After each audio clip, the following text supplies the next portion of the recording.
vamos a hablar, del divorcio. ¿Saben quién se quiere divorciar? ¿Ya? Y hay varios pasajes que están relacionados también con este tema y queremos analizarlos hoy día y ver qué relación tiene con los problemas que nosotros tenemos que enfrentar diariamente, ¿cierto?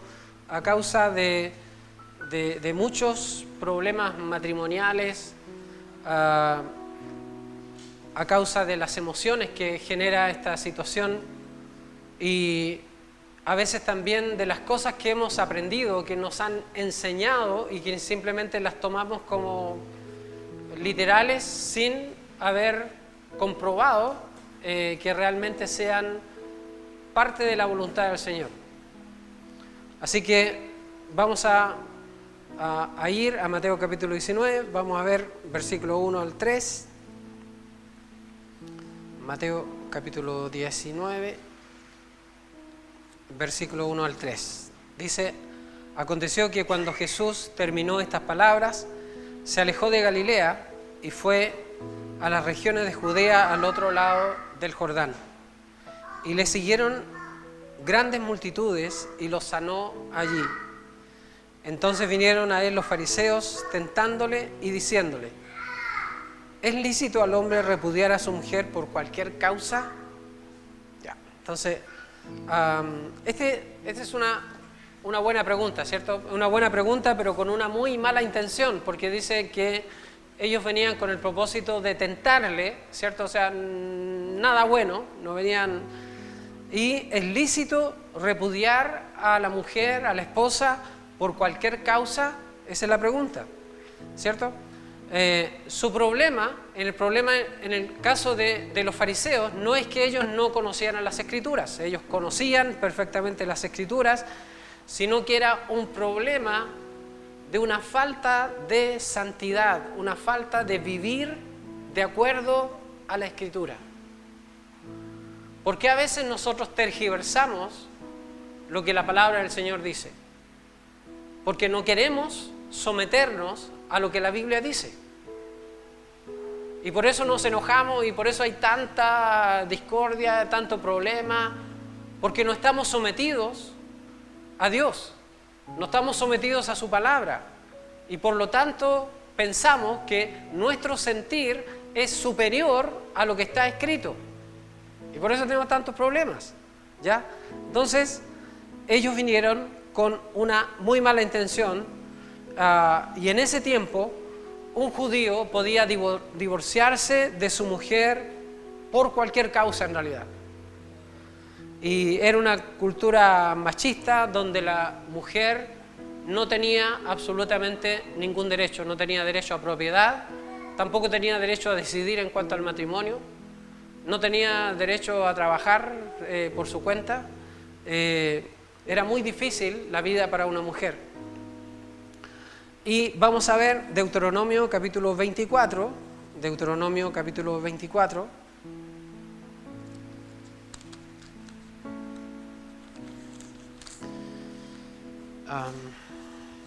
Y es a este pasaje que los fariseos se están refiriendo. Dice en Deuteronomio capítulo 24, dice: cuando alguno tomare mujer y se casare con ella, si no le agradare por haber hallado en ella alguna cosa indecente, le escribirá carta de divorcio y se la entregará en su mano y la despedirá de su casa. ¿Notan? ¿Cierto? Tiene el derecho absoluto. El marido dice: no me gustó, ¿ya? No me gustó. Hay una cosa indecente en ella. No la quiero. Que se vaya, ¿ya? Así que voy a darte una carta y te entrego la carta de divorcio y te vas. Pero dice, versículo 2, y salida de su casa podrá ir y casarse con otro hombre. ¿Sabía eso? Pero si la aborreciere este último y le escribiere carta de divorcio, pobre mujer, ¿cierto?, y se la entregara en su mano y la despidiera de su casa, o si hubiere muerto el postrer marido que la tomó por mujer, no podrá su primer marido, que la despidió, volverla a tomar para que sea su mujer, después que fue envilecida, porque es abominación delante de Jehová, y no has de pervertir la tierra que Jehová tu Dios te da por heredad. Ahora, este era el pasaje al que se referían los fariseos. Había muchos divorcios en los días de Cristo, no aparecen en la Escritura, ¿cierto? No está contando la historia de lo que ocurre alrededor, pero es lo que estaba viviendo en esos días, muchos divorcios y por muchas causas injustas. Los fariseos ya no veían a Dios, no veían el propósito propósito de la ley ni del matrimonio. Ellos veían su ley como una autoridad superior y por lo tanto ellos adoraban la ley. Entonces decían, aquí la ley dice algo que a mí me conviene, por lo tanto yo voy a usar esta ley. Y ellos tenían el derecho entonces de repudiar a sus esposas. Vamos a ver Mateo otra vez, capítulo 19, versículos 4 y 5. Mateo 19, versículos 4 y 5. Ahora, recuerde cuál es la pregunta. Ellos están haciendo referencia a la ley, ¿cierto? A la ley de Moisés. Y la pregunta, ¿es lícito repudiar a su mujer por cualquier causa? Versículo 4, él respondiendo les dijo, ¿no habéis leído que el que los hizo al principio, varón y hembra, los hizo? Y dijo, por esto el hombre dejará padre y madre y se unirá a su mujer y los dos serán una sola carne. Ahora, Jesús, en lugar de responder lo que dice la ley, el Señor se va mucho más atrás. Se va al principio, se va al momento en que Dios mismo instituye el matrimonio. Y es interesante, hermanos, pensar en eso, porque cuando el Señor, nuestro Dios, instituye el matrimonio, la ley no existía.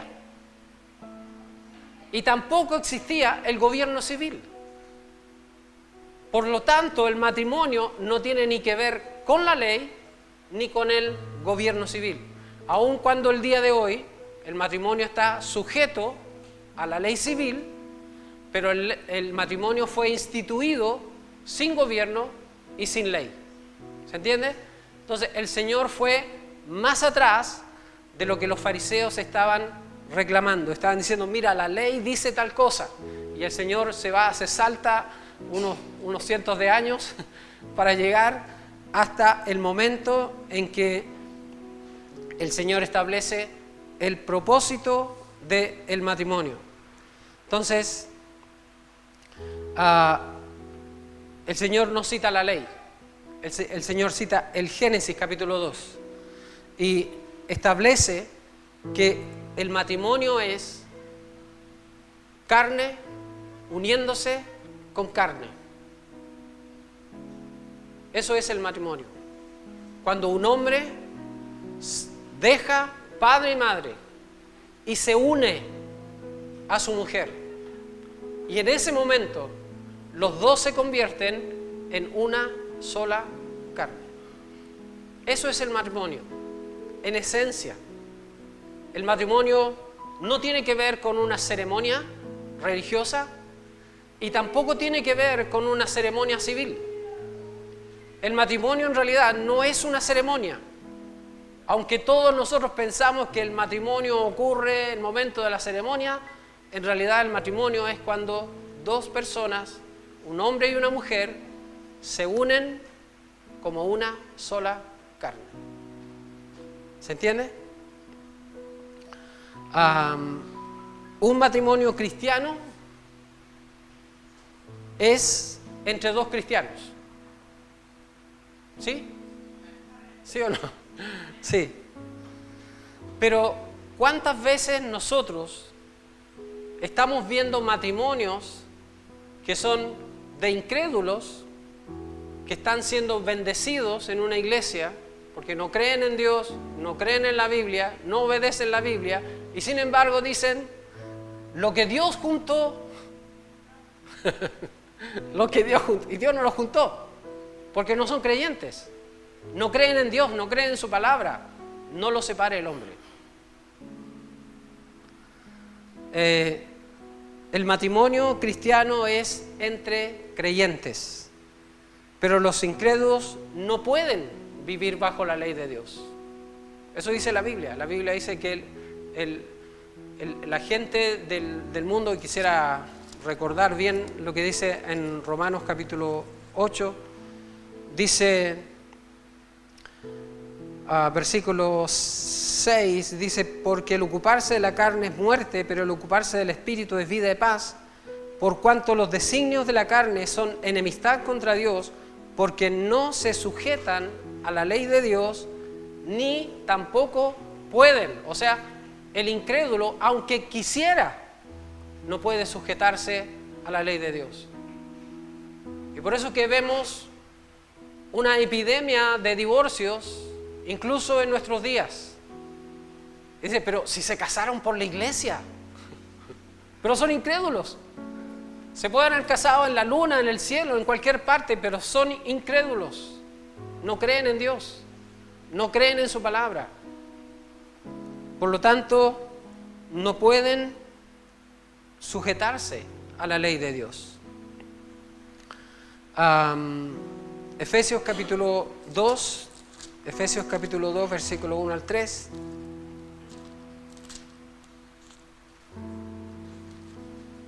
Efesios 2, versículo 1 al 3, dice, y Él os dio vida a vosotros cuando estabais muertos en vuestros delitos y pecados, en los cuales anduvisteis en otro tiempo, siguiendo la corriente de este mundo, conforme al príncipe de la potestad del aire, el espíritu que ahora opera en los hijos de desobediencia, entre los cuales también todos nosotros vivimos en otro tiempo,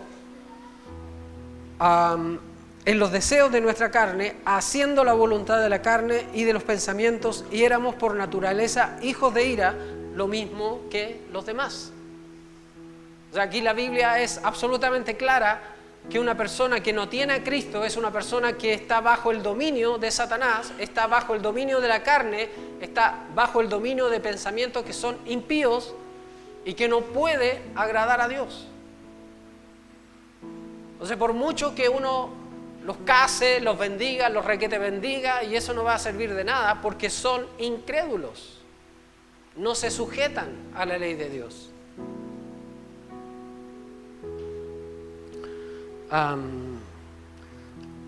¿Cómo nosotros nos unimos con Cristo en la salvación? ¿Cómo es que nosotros llegamos a ser como Jesús? Vamos a ver, bueno, no es un acto, ¿cierto? ¿O es un acto lo que ocurre en el momento de la salvación? ¿Fue un acto para usted? ¿Fue una ceremonia? ¿Qué fue? ¿Qué fue? No es un momento de comunión, no es un momento de conversión, no es un momento de fe, o tiene que ver con una ceremonia. Levante la mano, sea salvo. ¿Qué es? ¿Ya? Vamos a ver 1 Corintios capítulo 6. 1 Corintios capítulo 6.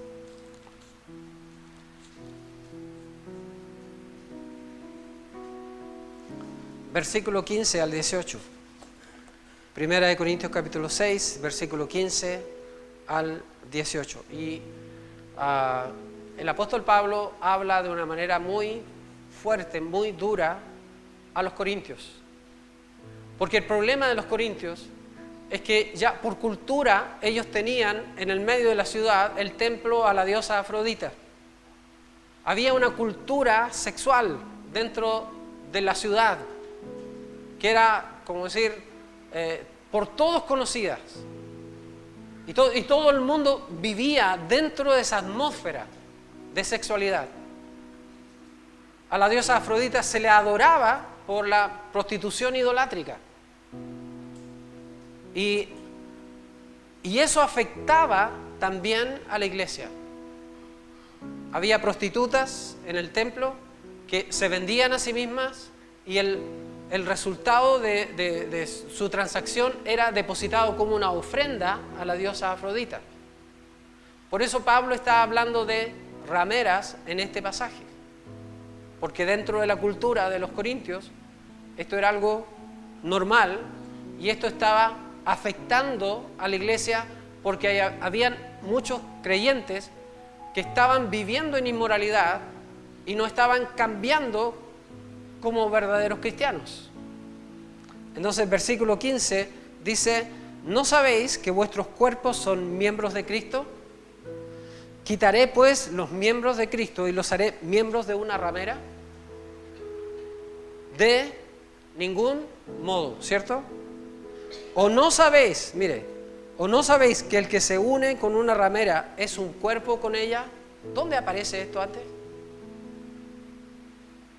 Aparece en el matrimonio, ¿cierto?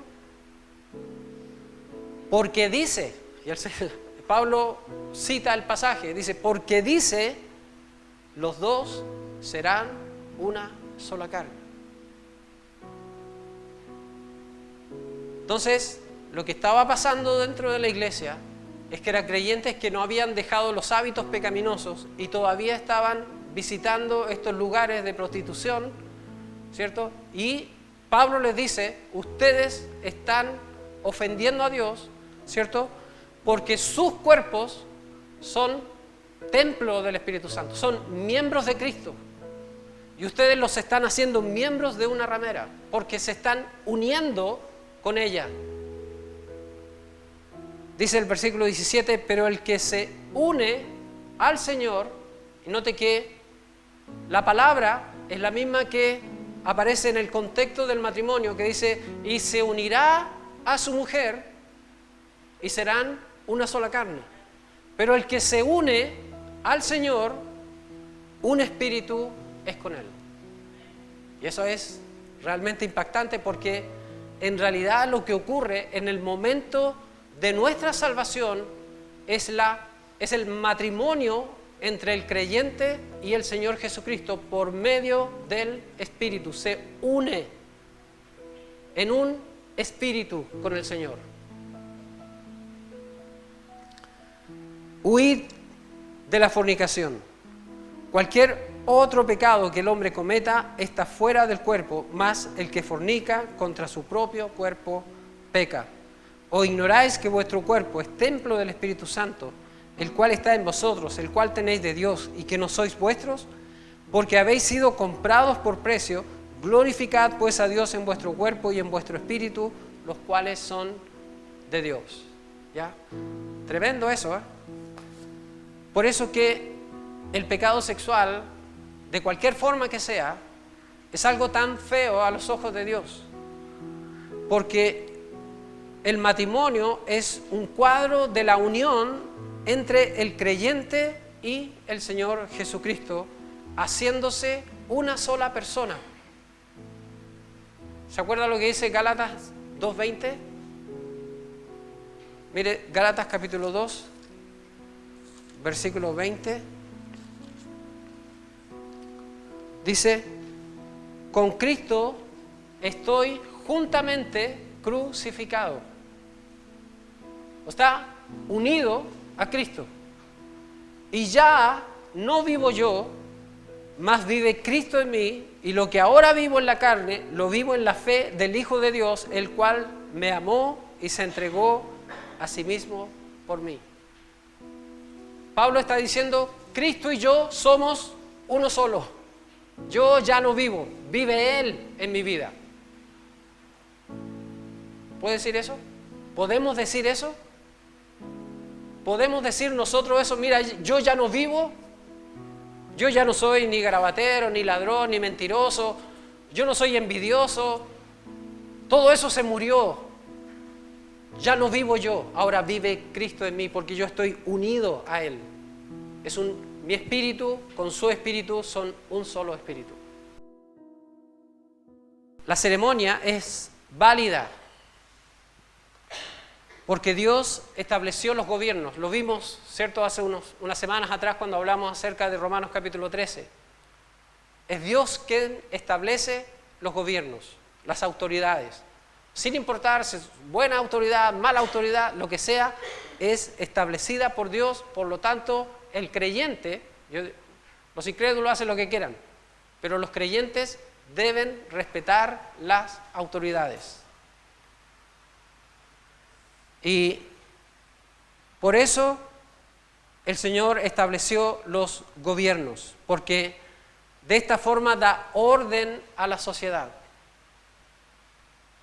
¿Qué pasaría, cierto? Todos nosotros hemos sido testigos cuando el orden no existe. No existe el orden, no hay quien imponga el orden. Y cuando nadie puede imponer el orden, porque hay tanta legislación, hay tanta opinión y todo el mundo se mete, que nadie puede hacer nada. Entonces hay que dejar hacer. Yo varias veces he pensado, en algún momento van a entrar acá y se van a sacar todo esto. Y eso va a ser triste para nosotros. Y a lo mejor ahí vamos a tomar conciencia de lo que está pasando.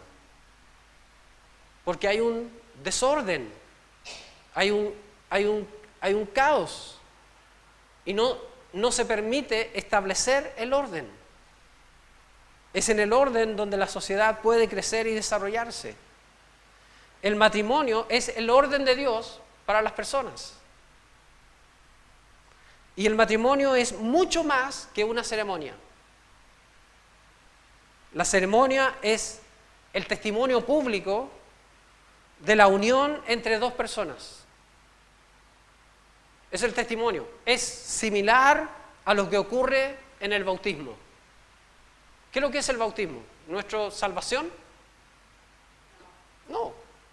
Es un acto de fe que simboliza nuestra salvación. Pero nuestra salvación ya ocurrió, porque es por gracia, por medio de la fe en el Señor Jesucristo. Y cuando nos bautizamos, nosotros simbolizamos aquel momento de salvación.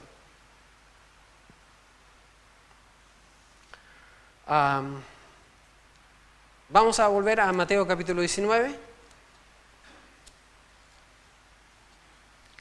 Mateo capítulo 19.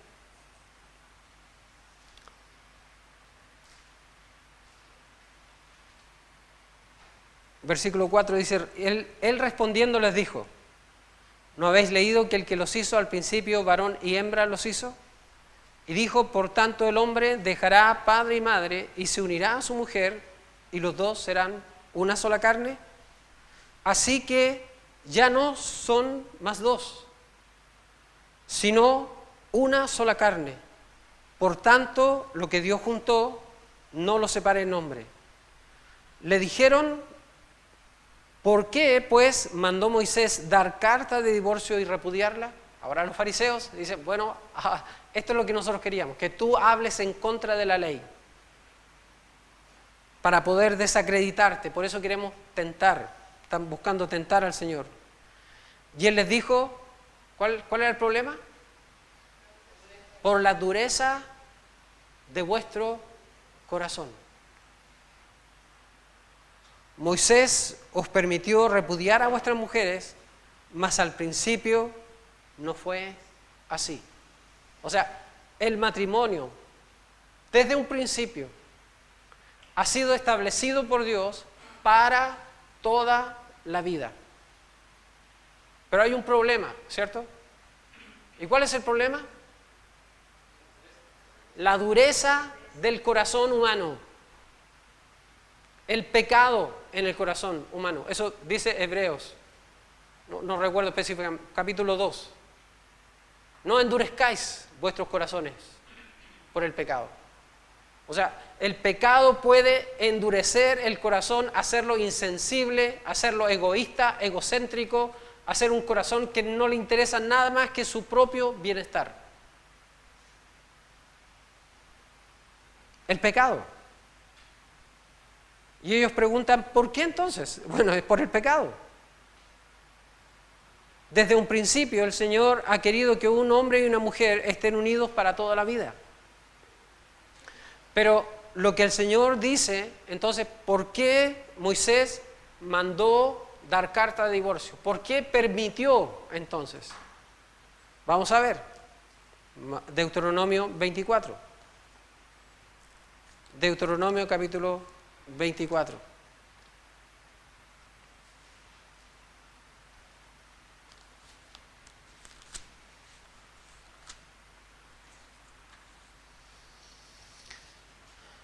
Dice, cuando alguno tomare mujer y se casare con ella, si no le agradare por haber hallado en ella alguna cosa indecente, le escribirá carta de divorcio y se la entregará en su mano y la despedirá de su casa.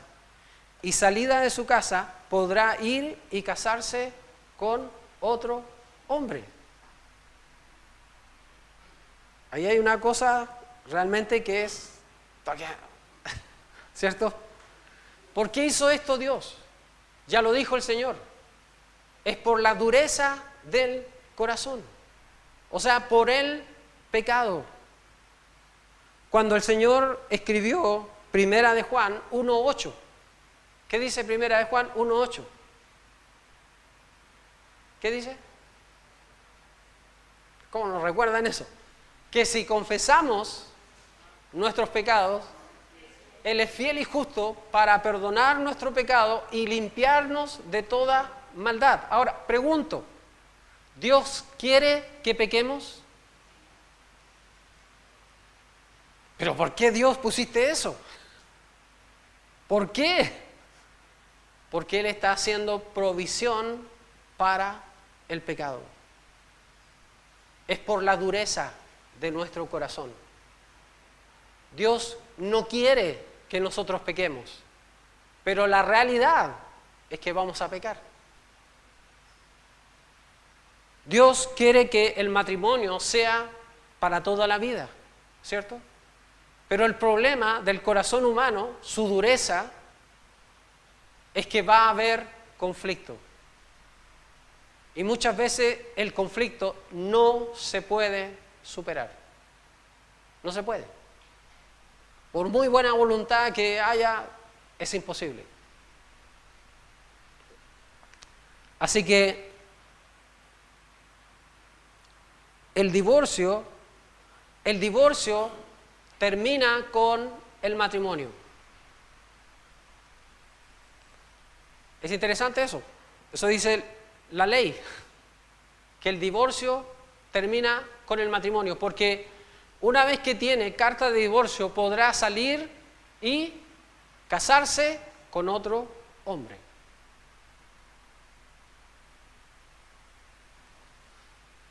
No es como enseñan algunos, que una vez divorciado ya no puedes volverte a casar. ¿Eso significa de que Dios está alentando el divorcio? Desde un principio. Está diciendo, no, mira, es para siempre. Pero el problema es el pecado. El pecado. ¿Por qué de repente los cristianos pensamos que el divorcio es como el pecado mortal? O sea, sería más sencillo matar a la esposa porque Dios perdona el asesinato, ¿cierto? Pablo participó en la muerte de Esteban. Pablo participó en la muerte de Esteban según su propio testimonio. Sin embargo, el Señor lo perdonó y lo convirtió en apóstol. Dios perdona el asesinato, pero no perdona el divorcio. ¿Está bien? No. Hay un solo pecado imperdonable. ¿Cuál es? No creer en Jesucristo. Hay un solo pecado imperdonable. Entonces, según la ley, el divorcio termina con el matrimonio y una vez salida la persona de su casa podrá ir y casarse con otra persona. Es más, algunos dicen, no se case, porque después se tiene que reencontrar con su primer marido. Versículo 4. No podrá su primer marido, que la despidió, volverla a tomar para que sea su mujer después que fue envilecida. O sea, si ha tenido otra relación intermedia, el matrimonio no tiene vuelta. No, pero no, tiene que esperar, tiene que quedarse sin casar. Y ¿sabe? Generalmente la persona que se queda sin casar es la persona que no tiene responsabilidad en el divorcio. Y el otro, porque tiene el corazón muerto, no duro, muerto, se casa una y otra vez.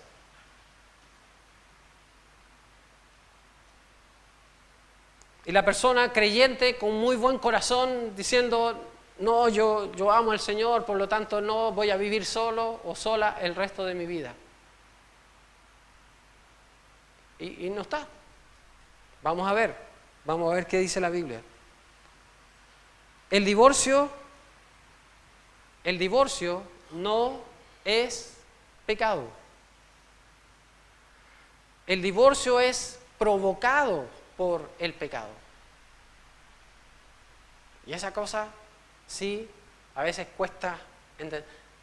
Si yo llego a una situación de divorcio, no voy a decir que el divorcio es el pecado, sino que es mi vida, la forma en que he llevado mi vida, las cosas que he hecho, la forma en que he tratado a mi esposa, es lo que me ha llevado a esta situación de divorcio. Es mi pecado. Es mi pecado.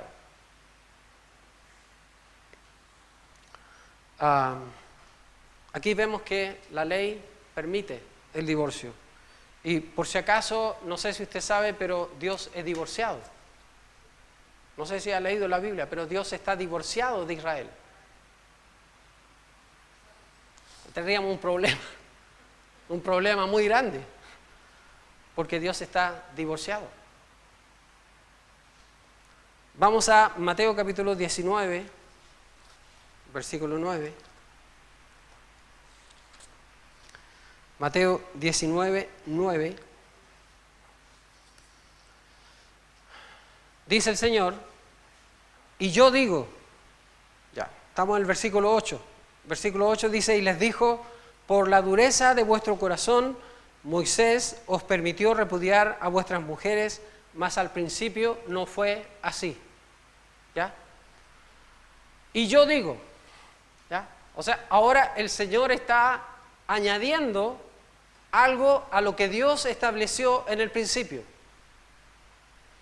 Dice, y yo digo que cualquiera que repudia a su mujer, salvo por causa de fornicación, y se casa con otra, adultera. Y el que se casa con la repudiada, adultera. Aquí quedamos. Pero hay que recordar cuál es el contexto.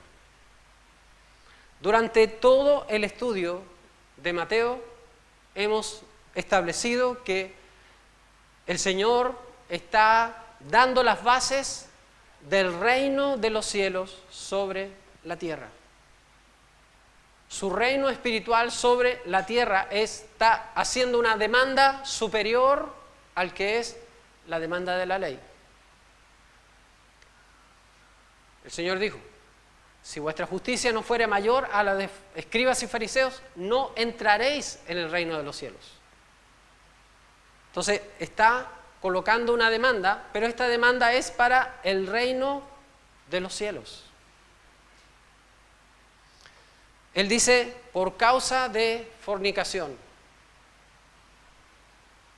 ¿Y qué es esto? Aunque aparece la palabra fornicación, en realidad se refiere a cualquier tipo de pecado sexual, cualquiera.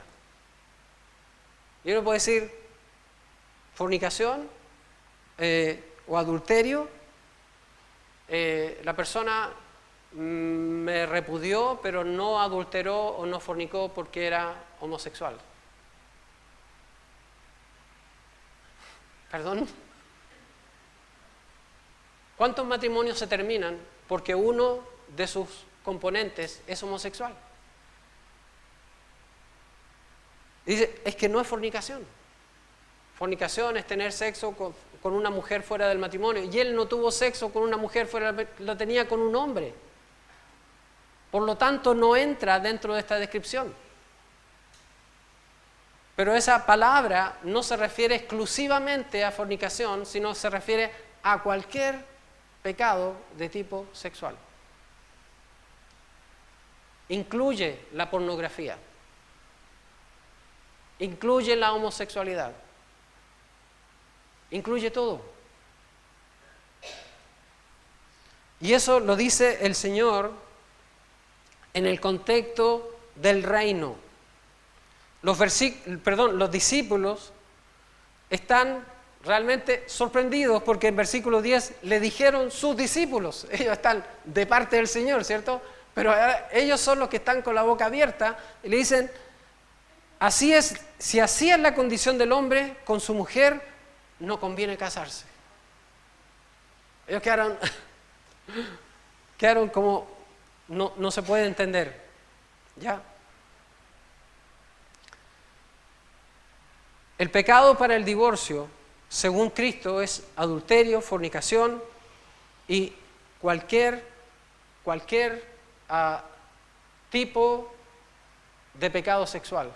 Pero note que el mismo Señor dice que una persona en esta condición puede volver a casarse. O sea, salvo, dice el Señor. O sea, hay una excepción en el caso del Señor. No, es que el Señor dijo que nadie se puede separar, nadie se puede divorciar. No, el Señor está diciendo que sí hay una opción. Hay una opción. Hay una posibilidad. Aunque nunca la voluntad de Dios es que haya divorcio, si hay opciones, si hay posibilidades.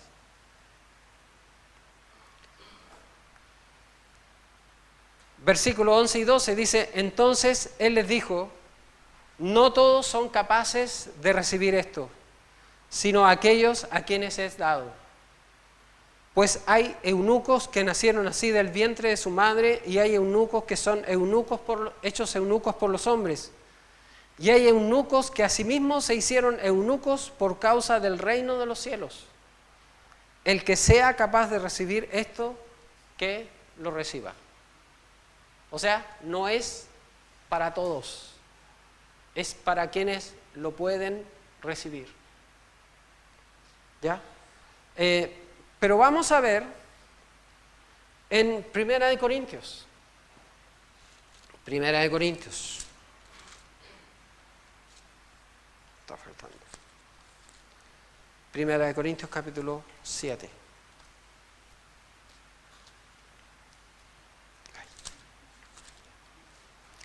Primera de Corintios 7 dice, quisiera más bien que todos los hombres fuesen como yo, dice el apóstol Pablo. ¿Cómo era él? Soltero, ¿cierto? Pero hay que pensar una cosa. El apóstol Pablo era miembro del Sanedrín, o sea, de los 70 varones que gobiernan la nación de Israel. Y para ser parte del Sanedrín, uno de los requisitos era ser hombre casado. Y él, en este momento, es soltero. No sabemos si es viudo, no sabemos si es divorciado, no sabemos si está separado, no sabemos, no dice la Biblia. ¿Ya? No dice. Pero él es soltero en este momento. Y dice, Quisiera más bien que todos los hombres fuesen como yo, pero cada uno tiene su propio don de Dios, uno a la verdad de un modo y otro de otro. O sea, lo mismo que dijo el Señor Jesucristo. Hay algunos que tienen un don que les ha sido dado por Dios y los demás. Ahora, lo normal para todos los seres humanos es el matrimonio. Lo normal. Lo extraño, lo raro, la excepción es la persona que tiene don de continencia. La persona que es capaz de vivir su vida solo, sin necesidad de tener un matrimonio, consagrado a la obra del Señor, consagrado a servir a Dios, como Pablo. En Proverbios 18:22 dice: el que haya esposa, halla el bien y alcanza la misericordia de Jehová. O sea, el casarse no es pecado. El casarse está bien. El divorcio fue permitido bajo la ley, aunque nunca fue la voluntad de Dios. Vamos a ver, todavía tenemos tiempo, ¿cierto? Vamos a ver Romanos capítulo 8. Aquí hay otro pasaje que dice, pero pastor, usted no está tomando en cuenta lo que dice Romanos capítulo 7, perdón, Romanos capítulo 7. Romanos capítulo 7.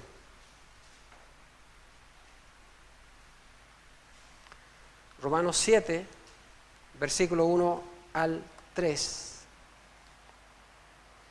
Dice: ¿acaso ignoráis, hermanos?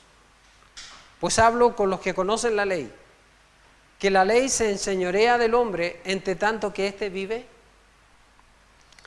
Porque la mujer casada está sujeta por la ley al marido mientras éste vive, pero si el marido muere, ella queda libre de la ley del marido.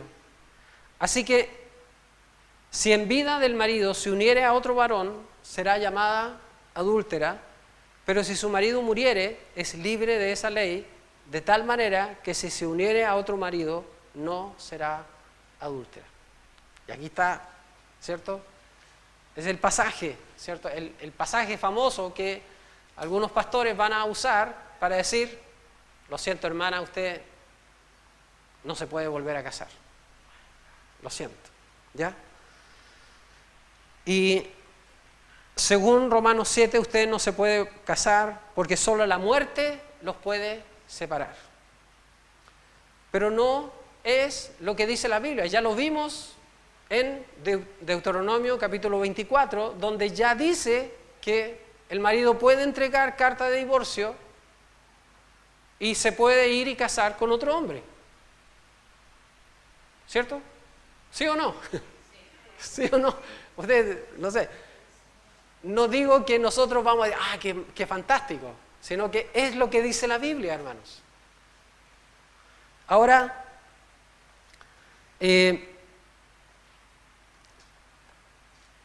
sería mejor, bueno, como dije antes, ¿cierto? Matar al cónyuge, ¿cierto? Porque el homicidio se perdona, pero no se perdona el divorcio, ¿ya? Ahora, ¿de qué está hablando el apóstol Pablo en este pasaje? Versículo 1 dice: ¿acaso ignoráis, hermanos? Pues hablo con los que conocen la ley. Su tema en el capítulo 7 no tiene nada que ver con el matrimonio ni con el divorcio, sino tiene que ver con la ley. La ley, un hombre, un judío, está unido a la ley y la única forma de liberarse de la ley es morirse. De otra manera, no puedes liberarte de la ley. Y Pablo usa como una analogía, ¿cierto?, el matrimonio en este aspecto. Entonces, la única manera de librarse de la ley es morir. Por lo tanto, el matrimonio es una ilustración y no está estableciendo una doctrina sobre el matrimonio. No está estableciendo eso, sino está usando una ilustración.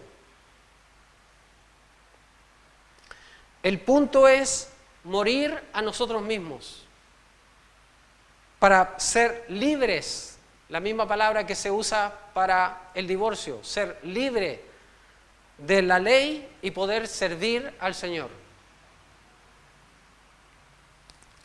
En versículo 3 dice, así que si en vida del marido se uniere, la misma palabra habla del matrimonio, se uniere a otro varón, será llamada adúltera.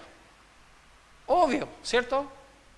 Obvio, si hay una persona que está casada y se une con otra persona, significa se une como un cuerpo con ella, será llamada adúltera. Hasta incluso la gente que no cree en Dios, que no cree en la Biblia.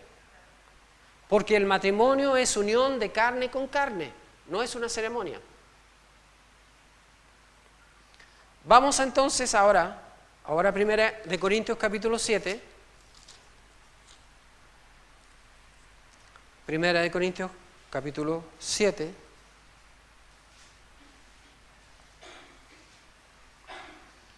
Donde Pablo sí está hablando del matrimonio. Ahora sí habla del matrimonio, ahora no lo está usando como ilustración, sino que él está estableciendo lo que le preguntaron respecto al matrimonio. Dice, en cuanto a las cosas de que me escribisteis, bueno le sería al hombre no tocar mujer. Y ahora esta palabra tocar se refiere al acto sexual. Ya vamos a mirar, no se mueva de ahí, Proverbios capítulo 6, Proverbios 6, 29. Proverbios 6, 29 dice, así es el que se llega a la mujer de su prójimo, no quedará impune ninguno que la tocare. ¿Ya? Está hablando entonces no de tocar con la mano, ¿cierto? Sino de tocar, de tener intimidad sexual. No quedará ninguno que la impune, ninguno que la tocare. Así que está hablando ahora del matrimonio en cuanto a la iglesia. El matrimonio tiene privilegios, pero también tiene responsabilidades. Versículo 3 al 5. Primera de Corintios 7, versículo 3 al 5. El marido cumpla con la mujer el deber conyugal y asimismo la mujer con el marido. La mujer no tiene potestad sobre su propio cuerpo, sino el marido, ni tampoco tiene el marido potestad sobre su propio cuerpo, sino la mujer. No os neguéis el uno al otro, a no ser por algún tiempo de mutuo consentimiento, para ocuparos sosegadamente en la oración y volved a juntaros en uno, para que no os tiente Satanás a causa de vuestra incontinencia. ¿Cuál es la responsabilidad en este contexto? Mantener la intimidad conyugal. Es una responsabilidad, es más, es un mandamiento. ¿El Señor se interesa en esas cosas? Sí, es un mandamiento. Recuerde que el matrimonio es un cuadro de la relación que nosotros tenemos con Cristo. ¿Cuánto tiempo hace que no tienes intimidad con el Señor? ¿Cuándo fue la última vez que oraste? ¿Cuándo fue la última vez que pasaste tiempo en reflexión, en lectura, en meditación? ¿Cuándo fue la última vez? Eso es el símbolo, ¿cierto?, de nuestra relación conyugal. Y hay gente que no tiene relación conyugal con el Señor. No tiene intimidad con Dios, no tiene relación con el Señor. ¿Y qué dice la Biblia? Debemos mantener una intimidad continua con el Señor, así como debe ser en el matrimonio también, a causa de las fornicaciones, a causa de las tentaciones que hay alrededor, a causa de los problemas que hay en el matrimonio, a causa del mundo lleno de corrupción.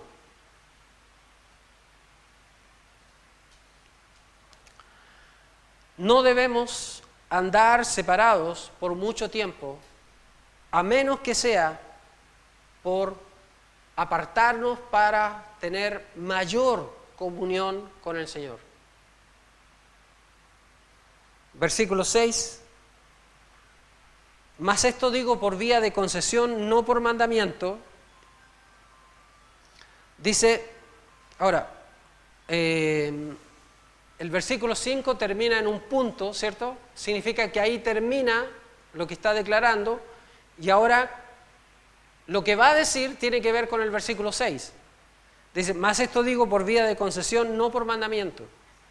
Quisiera más bien que todos los hombres fuesen como yo, que cada uno, pero cada uno tiene su propio don de Dios, uno a la verdad de un modo y otro de otro. Digo pues a los solteros y a las viudas que bueno les fuera quedarse como yo. Pero si no tienen don de continencia, cásense, pues mejor es casarse que estarse quemando. ¿Ya? Quemando, ¿cierto? Luchando con la carnalidad, con las tentaciones. Si no tiene don de continencia, ¿qué debe hacer? Casarse. No, es que es pecado. No, no es pecado. El pecado es estar separado. Versículo 10. Pero a los que están unidos en matrimonio, mando no yo, sino el Señor. Y ahora está hablando a los creyentes, que la mujer no se separe del marido. Y si se separa, quédese sin casar o reconcíliese con su marido, y que el marido no abandone a su mujer. Y aquí tenemos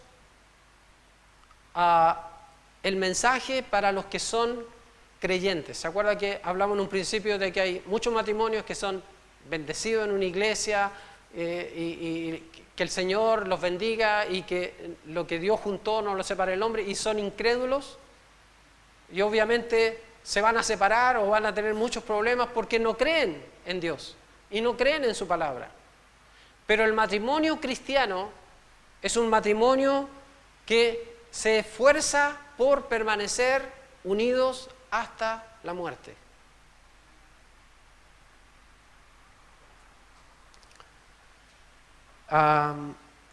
Dice, se me perdió, el versículo 11 dice, y si se separa, quédese sin casar o reconcíliese con su marido. Porque siempre está el deseo de que el matrimonio se vuelva a reconciliar y pueda llegar hasta el final.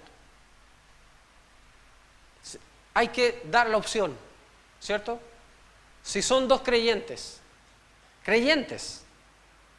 y por alguna razón el matrimonio se quebró, se deshizo, tenemos que esperar y dar la opción de volver a reconstituir el matrimonio.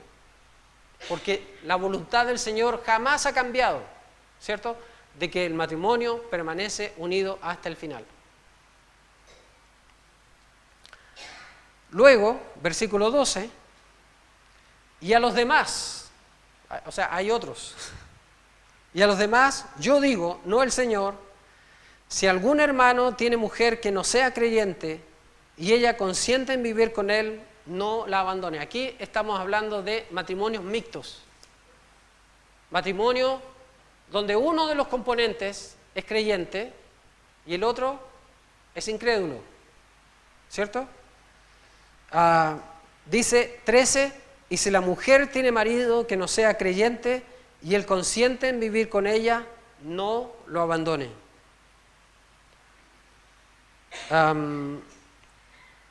Pero, dice el versículo 14, porque el marido incrédulo es santificado en la mujer y la mujer incrédula en el marido, pues de otra manera vuestros hijos serían inmundos, mientras que ahora son santos.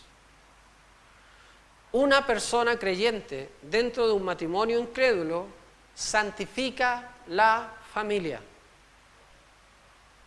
Es una influencia santificadora dentro de la familia, incluso para el que no cree. Qué increíble eso. Por causa de los hijos.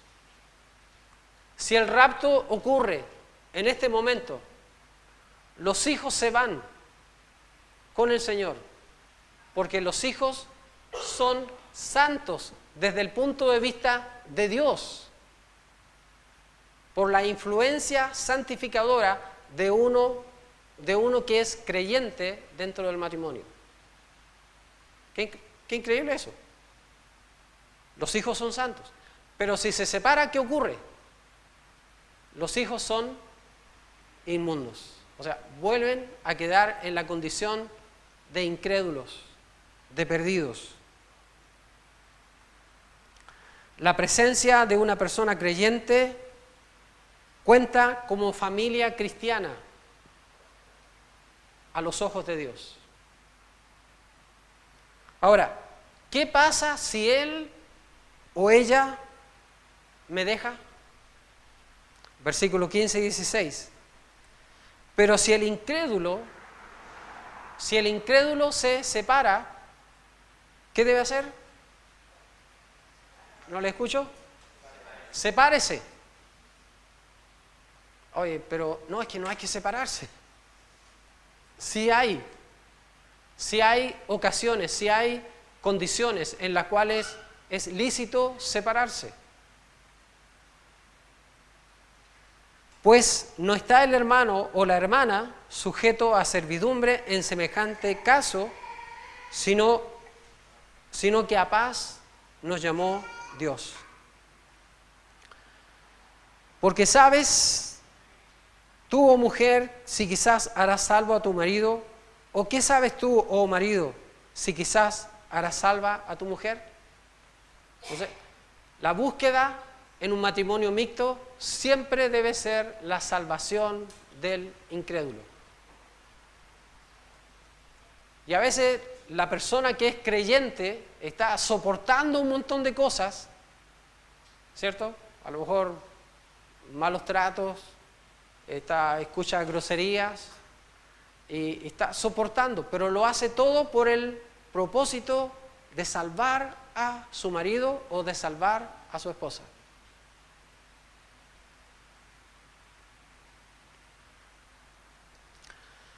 Pero dice, pero si el incrédulo se separa, o sea, si el incrédulo decide separarse, nada que hacer. Nada que hacer. Se acabó el matrimonio. Se acabó el matrimonio. ¿Cierto?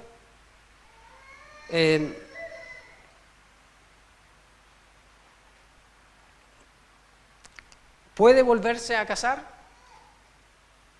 Sí, puede volverse a casar siempre y cuando sea en el Señor.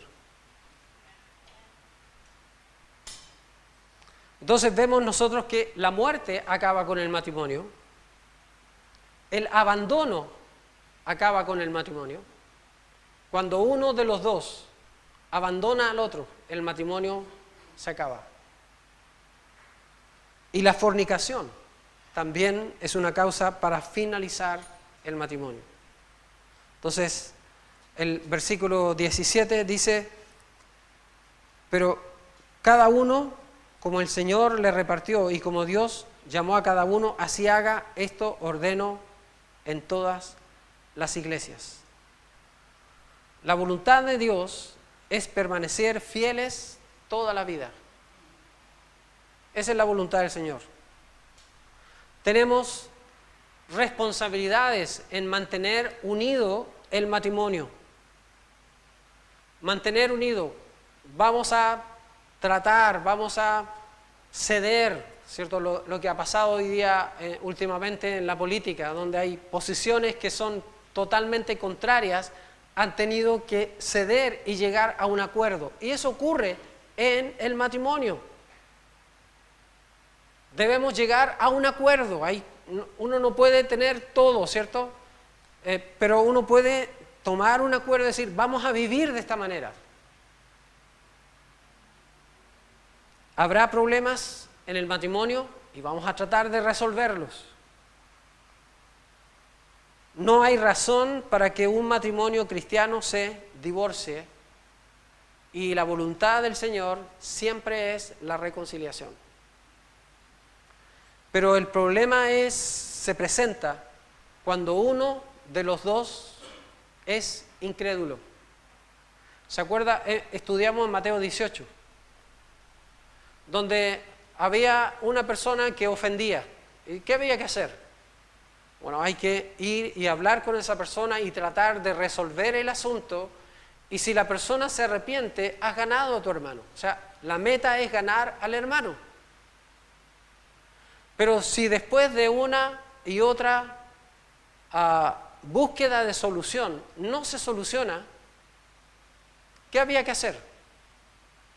Había que decirlo a la iglesia y tenerle como gentil y publicano. O sea, tener a una persona que es creyente, tenerlo como si fuera un incrédulo.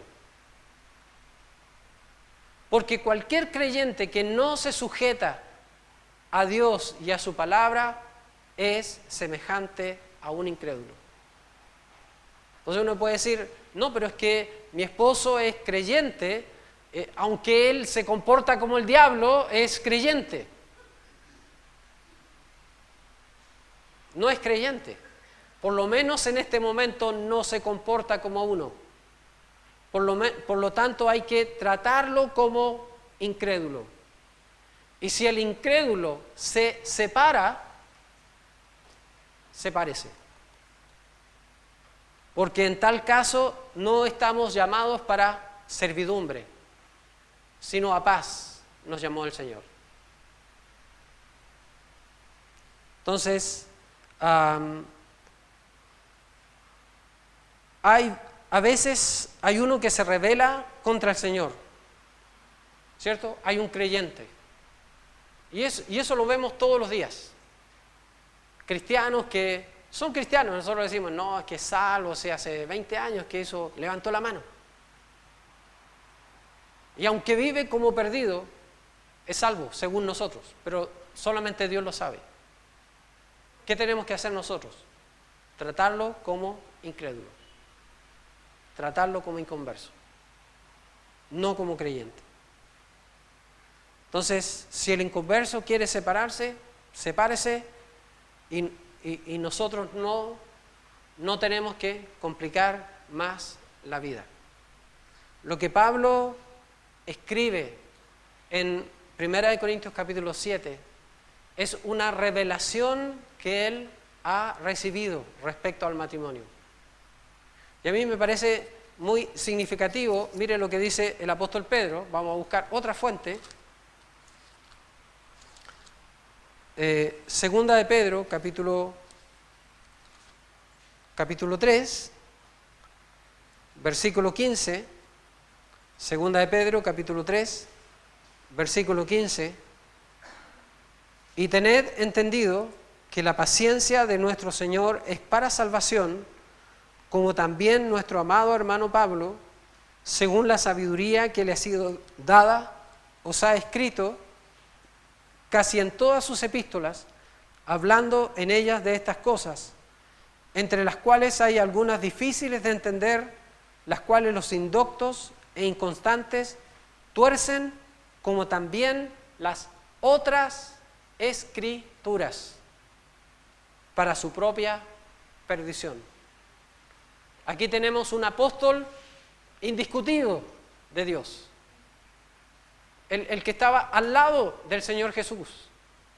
Y está diciendo que las cartas de Pablo son escritura, o sea, son palabra de Dios.